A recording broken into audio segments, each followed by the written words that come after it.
Yo, Encore Podcast, episode 44. We back. I'm here with my guy, Cruz. What's up? So today we have a creative genius in the building, and I have no hesitation saying that. She is very talented with her music, and her creative expression is actually like so freaking unique. And today we're here with Annalise. Thank you for joining us, Annalise. Thank you for having me. Appreciate it. And I appreciate your words. That's fine. Yeah, for sure. How Definitely you mean feeling it. today? I'm feeling good. How are you guys? Life is good. Right. They actually came on the same train and didn't even know it. Yeah, It's facts. hilarious. That was Yeah, crazy. coming from the city, so Bad fun. yeah. But yo, so could you tell the people that don't know you where you were born, where you grew up, and how you got started in music? Okay. Yeah, well, I actually was born in Kingston, New York, Okay. which I never really included in my story. But yeah, I grew up in Middletown. I moved to Middletown when I was 6. Moved there. I would live there since I was 16, and then I moved to Brooklyn for a year.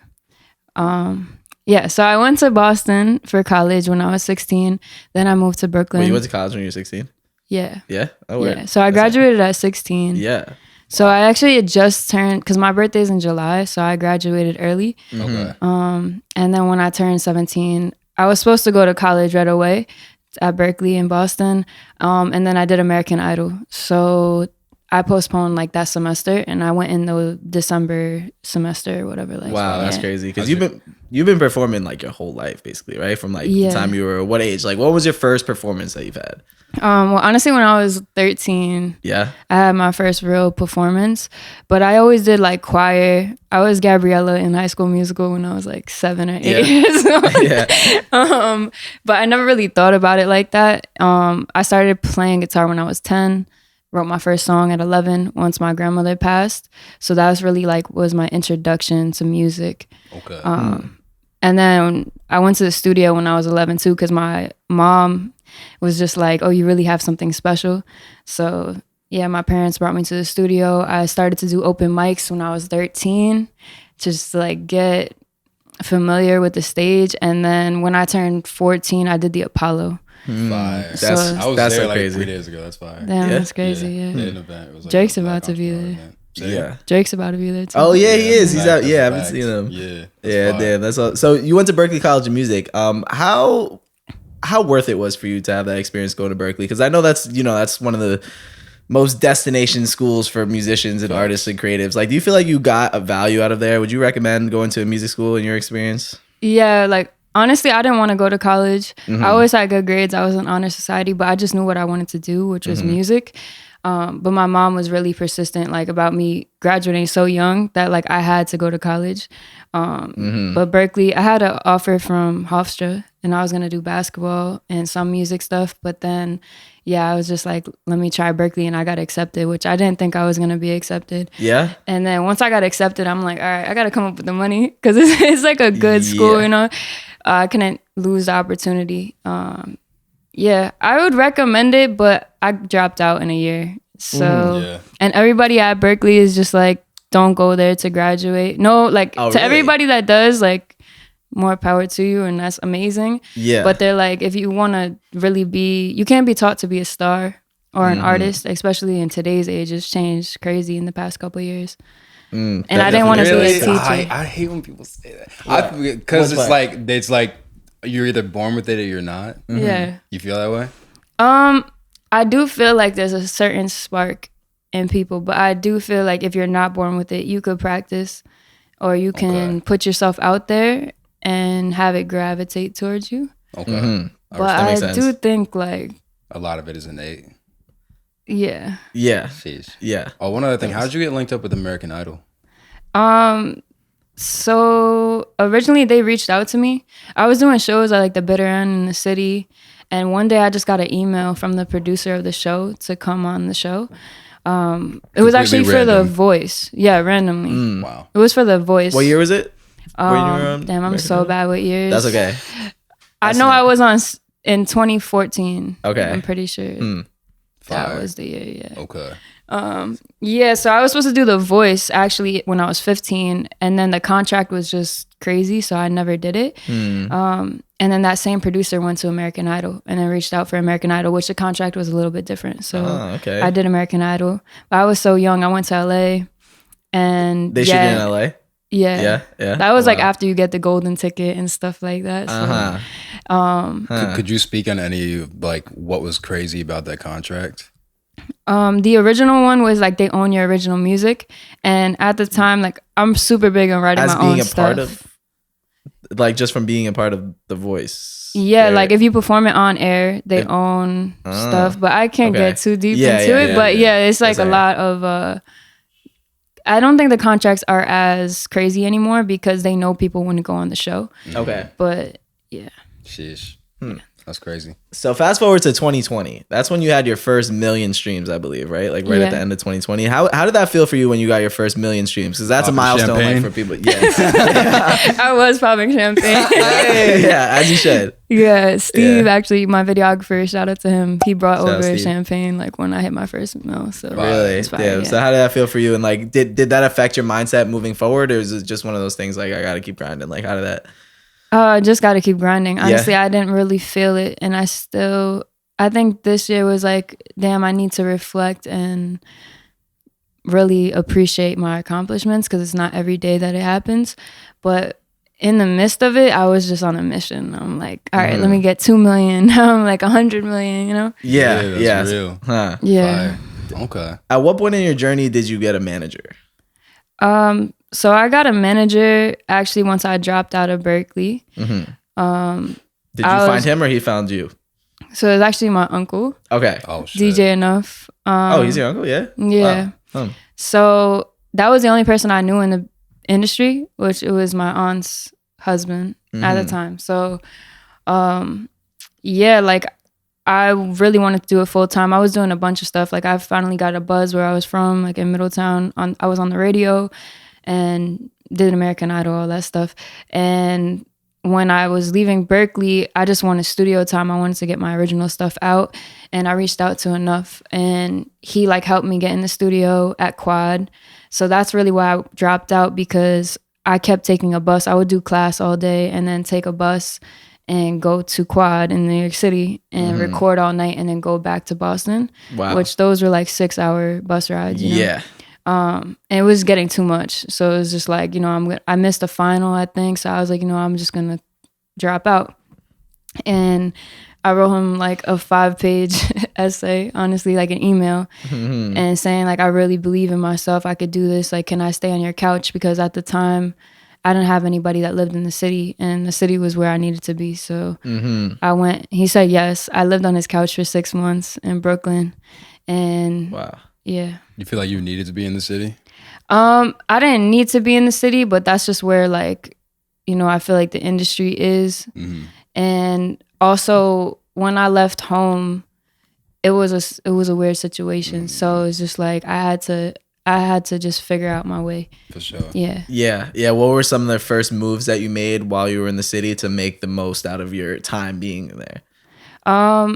I was just trying to network with as many people as I could, but he definitely made me work for it. Like it wasn't just like, I really just had to figure it out on my own.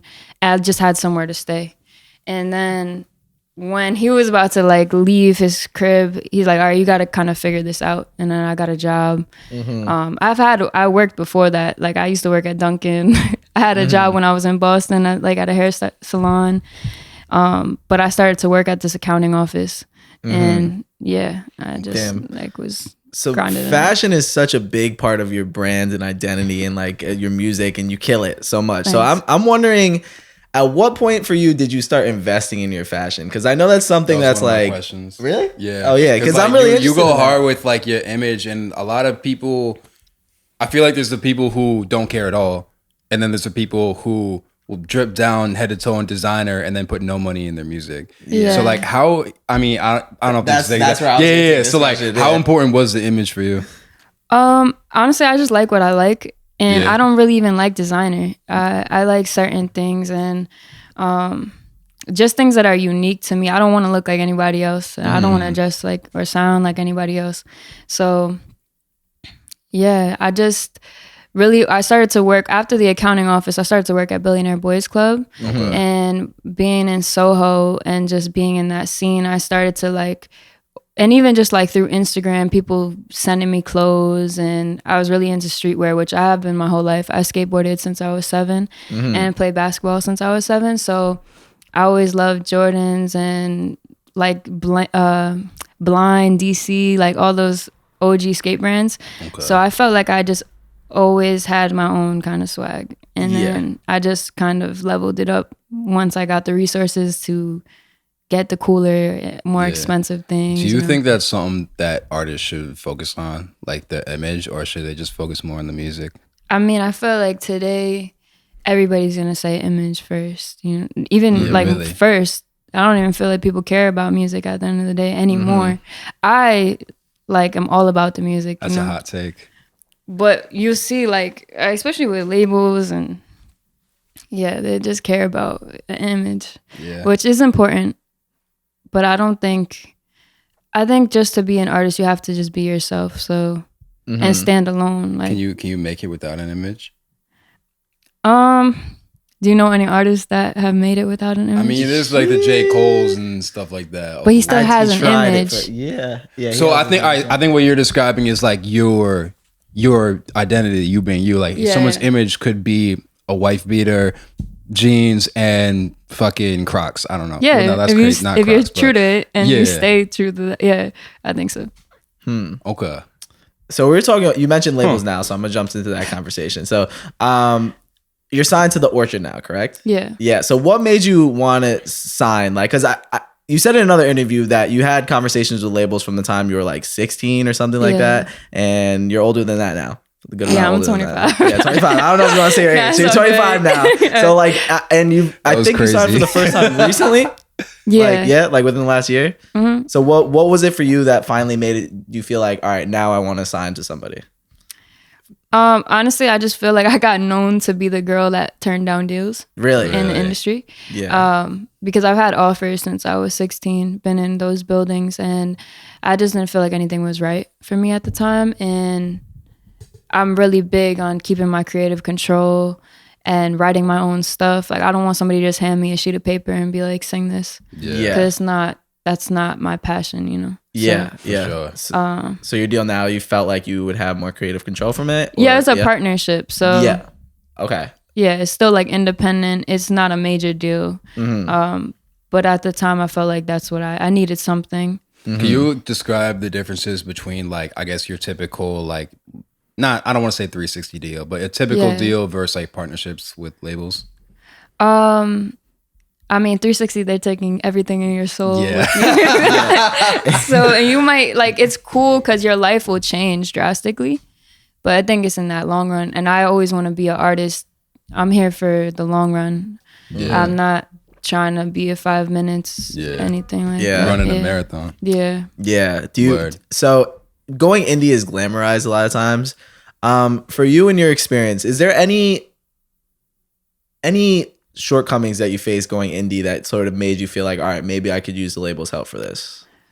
Well, I'm still like independent, you know? Like, there's a lot of people that they'll say they're independent and they have like crazy things behind them. Okay. That's a fact. But I just felt like, okay, if I can't find anything that's suitable for me, it was really my project before I signed 6 Weeks to 7.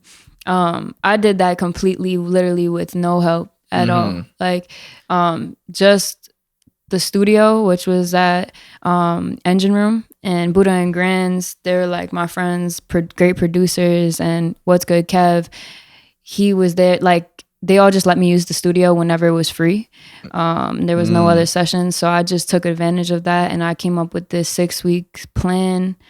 And I was like, I'm going to do something very unique and a cool rollout and try to get this stuff out there with no help, no PR, no marketing. And I did it. And that's when Bogus hit. Well, it didn't even hit a mill right away. But yeah, that's when my numbers, like, it was actually doing well. So I'm like, you know what? I'm doing something right. And that's when the Orchard, I had went to the Orchard for that project to see if they would take it. Oh, yeah? And they wanted me to. You brought a project to the label. Yeah. So the 6 Weeks to 7, like Bogus, I brought that to the label. And how does that work? Like, I just feel like because I already saw how it was, giving the label too much power, you're bound to end up with something you probably don't like. You don't want. But I meant more like you were literally like you show up one day or set up a meeting with them and be like, hey, this is the project. What do you think? That's okay. After it was released for you. This was before it was released. This was before it was released. So you showed them it and you, okay, got you. You do that? I mean, yeah, I feel like every time you go to a label meeting, you show them unreleased music. They don't want to hear anything you have out. Okay. Unless you have a hit. Unless you have something that's already huge. But that takes so much funding to really have a hit, you know? Yeah, gotcha. Okay.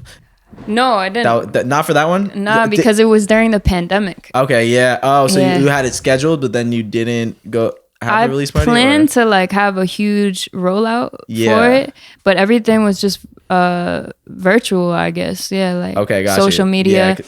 The whole world was shut down when I released that. So I never really got to enjoy. And that's why I didn't even feel real. Like I couldn't go out and like, not that I'm a big partier, but I couldn't really go out and celebrate because the whole world was shut down. Yeah.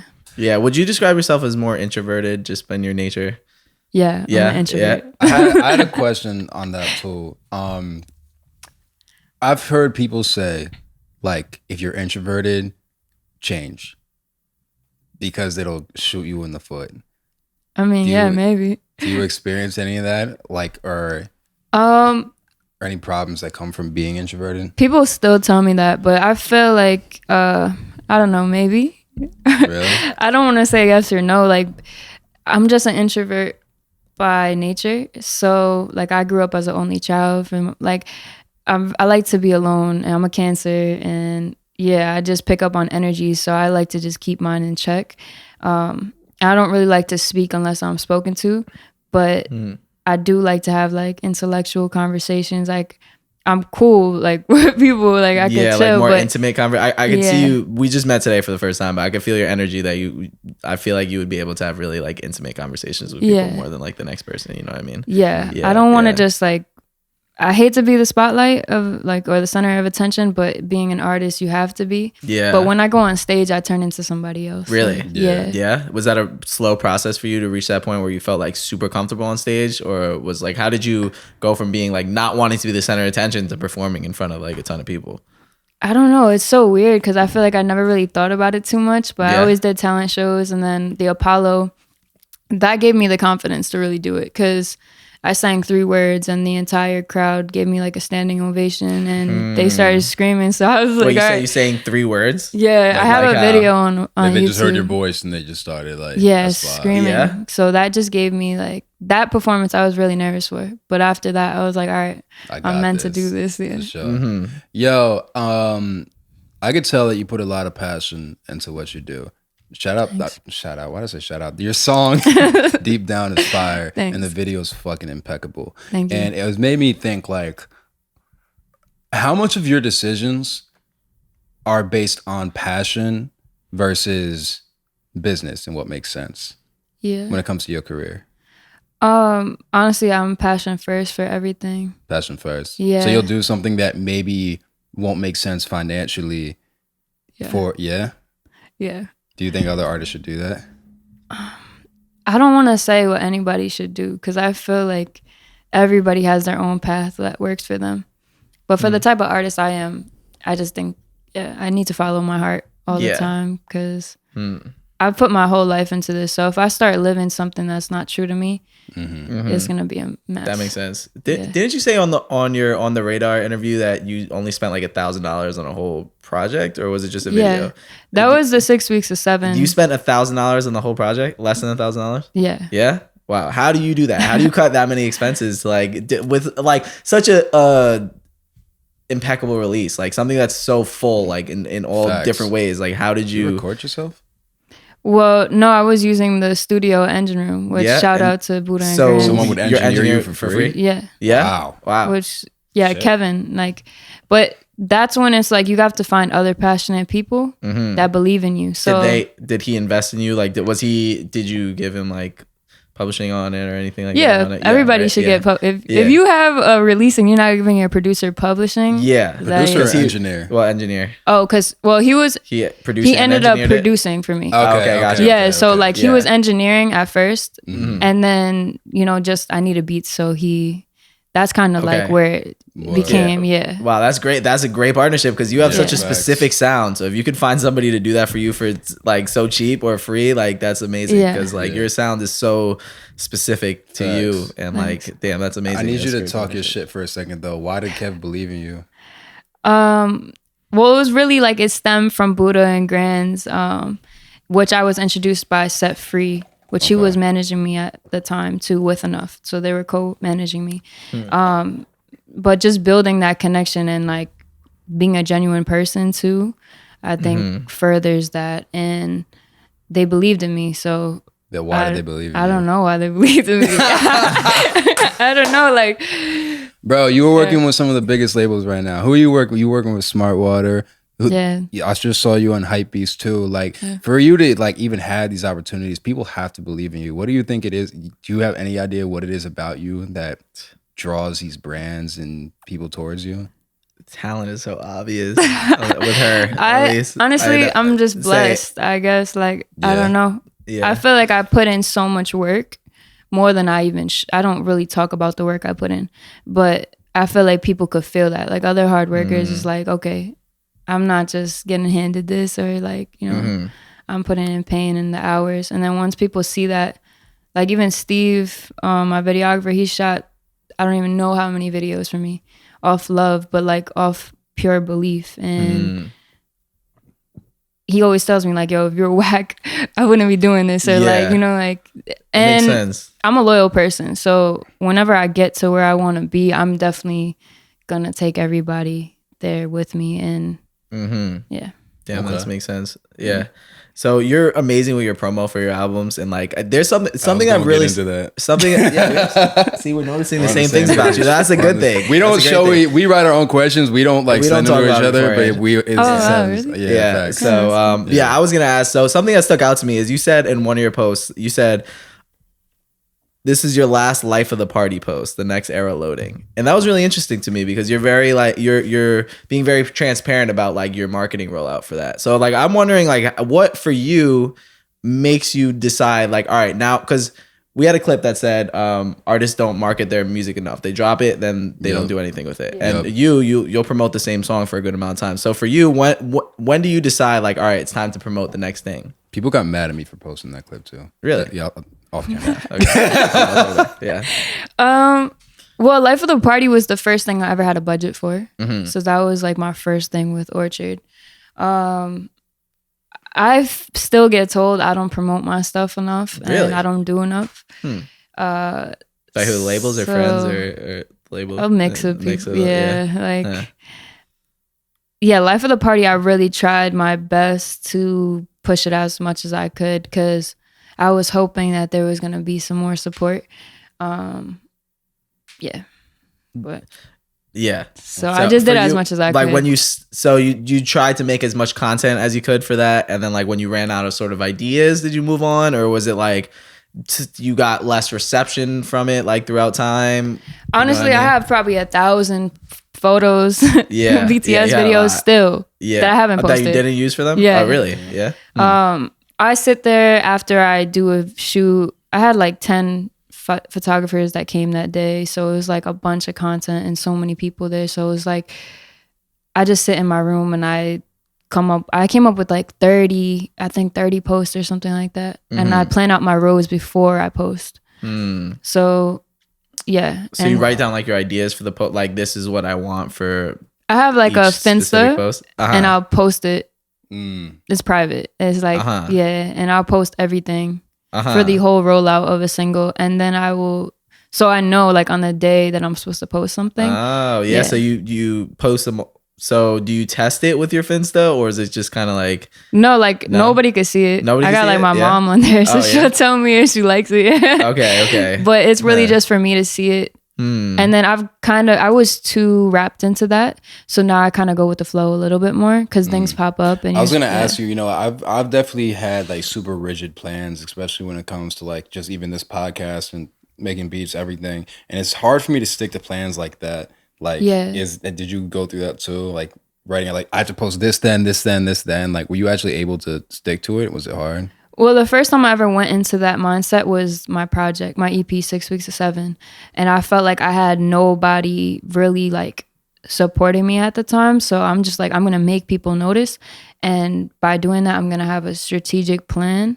And I had like a 1-minute video every single week from the movie that I dropped along with it, like this little film. And then I had an audio visual, which was like me outside somewhere singing, a live video, a piece of merch that went with each song every single week.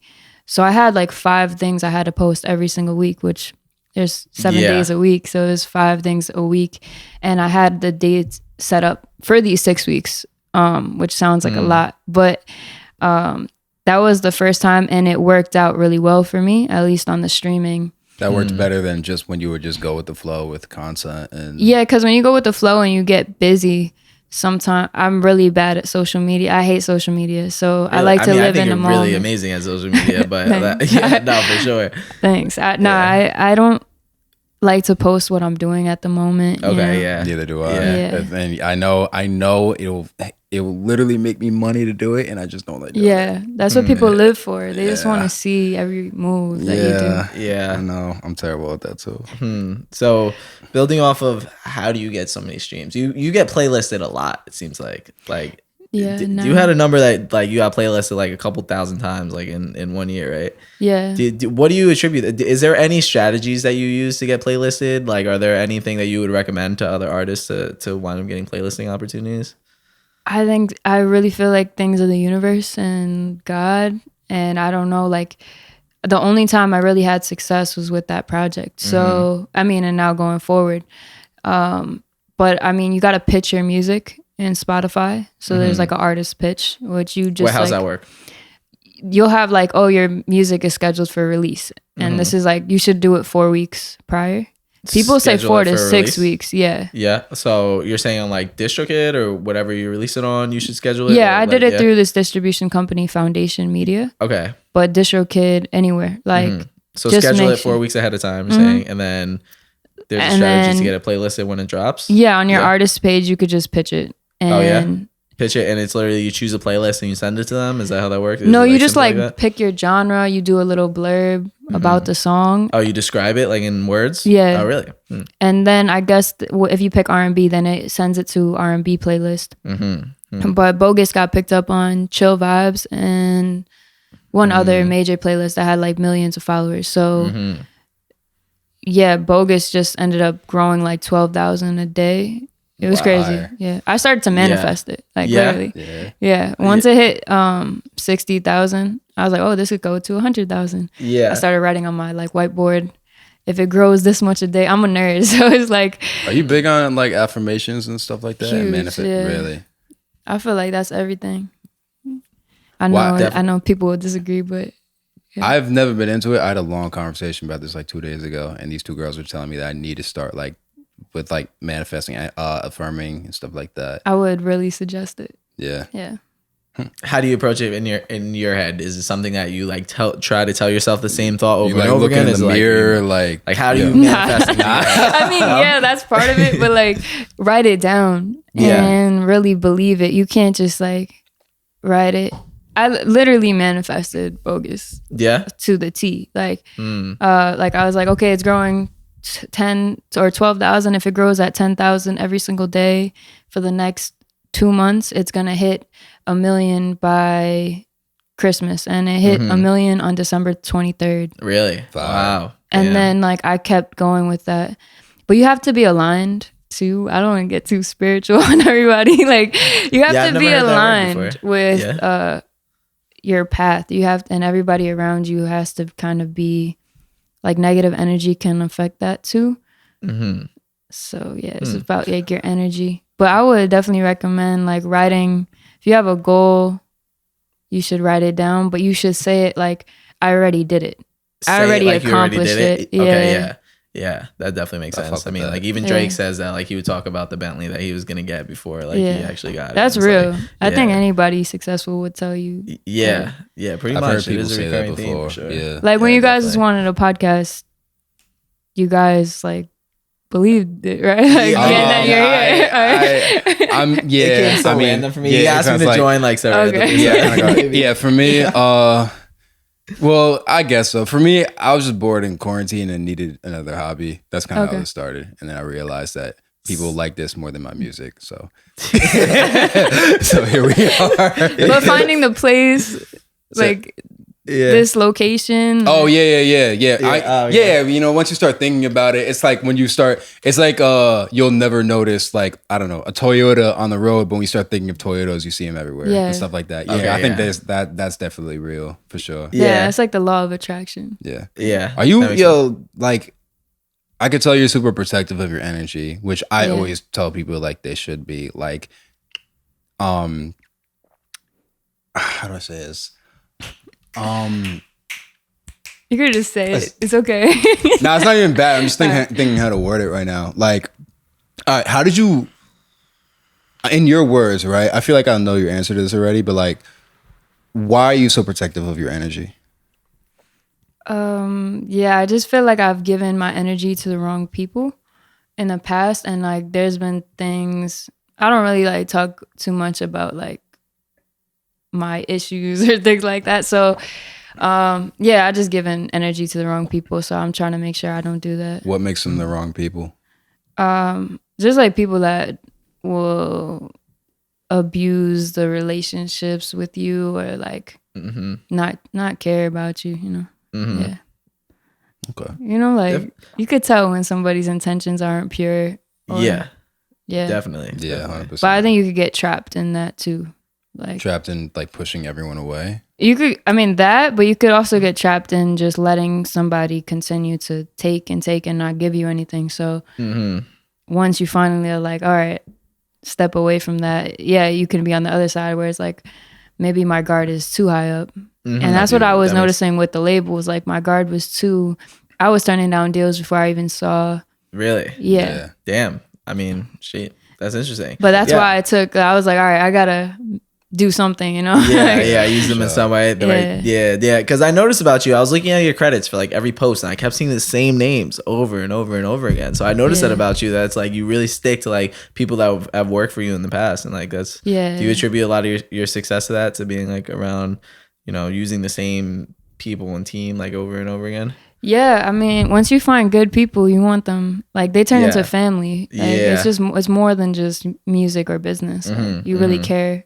I try to like, of course, care about everybody, because you don't want to go into a room and work every day, all day, and then you don't care about somebody. Like, I feel like that's inhuman. And if you feel, especially like a videographer, when you're being like in your videos, like you're displaying yourself in sort of like a vulnerable way, like in an emotional way. So I'm sure that like is really important for you, right? Yeah, my music is so like vulnerable. Yeah, especially the stuff that's just like me and my guitar and stuff like. Even people listening to my stuff, it's like I feel it vulnerable. definitely makes sense. For sure. Want to hit the jar? Yeah, let's hit the jar. All right, we got the motherfucking jar. Deep ass questions in here. It's all questions related to life, success, and the music industry. Okay. We gonna pull out two each. Yeah, we gonna do two each right now. So we'll see what it is. 1, 2, 3, 4. This question needs to go. This is too negative. Keep asking the same one. No, it's just too negative. I got the last one. The last one. The fourth question. All right. Start us off, Poncho. This question's not good either. This one's it's not good. It's not a good question. All right, I got it though. All right. So what okay. What was your best decision you made in your career, and what was your worst decision you made in your career? Damn, that's deep. Deep ass questions. What was the best decision? I don't even know. I just feel like everything's meant and everything happens for a reason. So, you know, maybe it's like turning down the wrong situation or deciding to like, okay, I'm just going to strip away from everything I know and just do this on my own. Like, maybe I'm too hard-headed. I want to do things like my way and that's it. But I think the best decision is just continuing the journey, like even when it's hard. Like not quitting. Yeah. Were there moments for you where you felt like quitting? Yeah, like last week. Oh, last week, like that recently? Or, yeah, like yesterday. Yeah. No. I know I'm never gonna quit, so I joke about it. But yeah, okay. You never take it. You never take like the quitting option that serious. I know I'm never gonna quit because my whole life would be a lie. Oh, that's a beautiful thing. I put everything into this, so it's like, how could I quit? I'm on the same type of time. I can't. The last job I had, I was there for 8 days, and I'm like, I can't fucking do this. I got no option. Yeah. So best decision, never quitting. Worst decision, maybe being a little too guarded. Yeah. Okay. Yeah. Gotcha. So if you had to describe your music career in 3 words, what would they be? My music career, like what? Yeah, or your music if you want to take just your music. Yeah, my music, I guess. No, career. Okay, keep it career. It goes deeper that way. Yeah, like a roller coaster. I don't know if that's not really like describing it, but no, that's something. Like a roller coaster is 3 words. That's like a cool. roller. I have a song coming out, Roller Coaster, coming soon. Oh yeah, okay, yeah. Fire. All right, check it out. What does the industry need more of, and what needs to stop in the industry?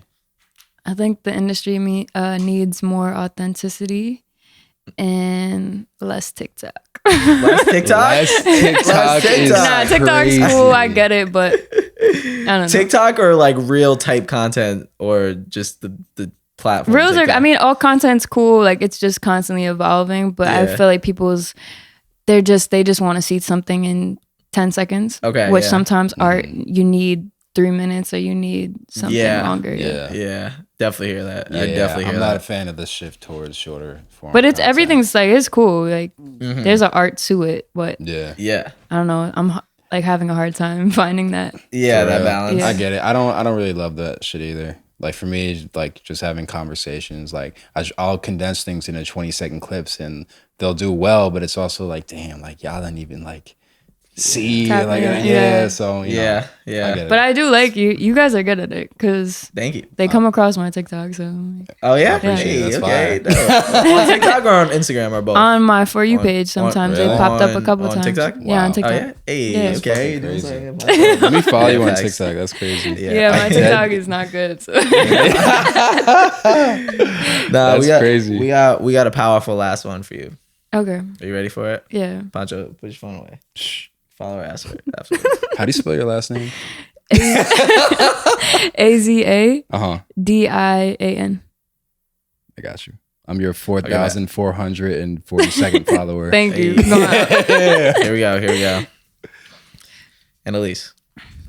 I'm you ask your questions. This is how Poncho. Nah, that is how I do it. Yeah. That makes it suspenseful. What do you want your legacy to be as an artist? That's a good question. Yeah.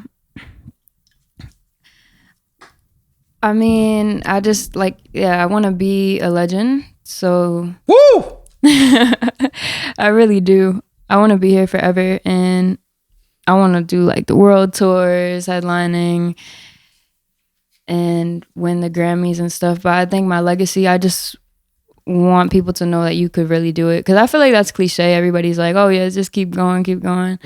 But when you're in it, you realize how hard it is. So to have that moment is like, okay, I really made it. I think how I talk to the world. That was crazy.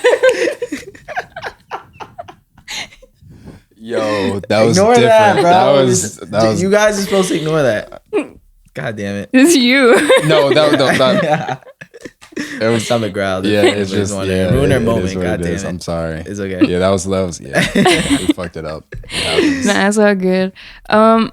Yeah, I just think everybody, if you have a dream, you could really pursue it. But it sounds so cliche, so I just want to be living proof of it. Yeah. Nah, I'm about the same thing. I'm about the same thing. Not enough people chase their dreams in this life. Yeah. That's a comment for another day. But anyway, how do you feel? I feel good. Yeah. That was good. That was dope. Thank you, guys. That was guys. effortless. Yeah, that was for fire. sure. Is there anything else you want to say to the people?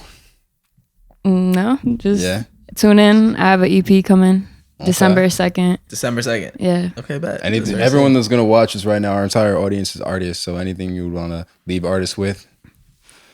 Just keep doing you. Yeah. Yeah. Okay. And go hard. Go hard, keep doing you. It. You heard it here first. Yo, check it out. This is episode 44 of the Encore Podcast. I know you learned some shit. I know you enjoyed it. I know you laughed, especially at his loud ass stomach. So please subscribe to the channel. Feel me? Like, comment, all that good YouTube shit. We'll be back shortly with another dope episode. Tapping with Annalise. Her music is phenomenal. The two best songs she has are Summer Love and Deep Down. By far, so check those out. Her whole catalog's amazing, but those are by far the best too. And yeah, that's it. Thank you. Appreciate you. Yeah, I appreciate you guys. We out of here. Woo!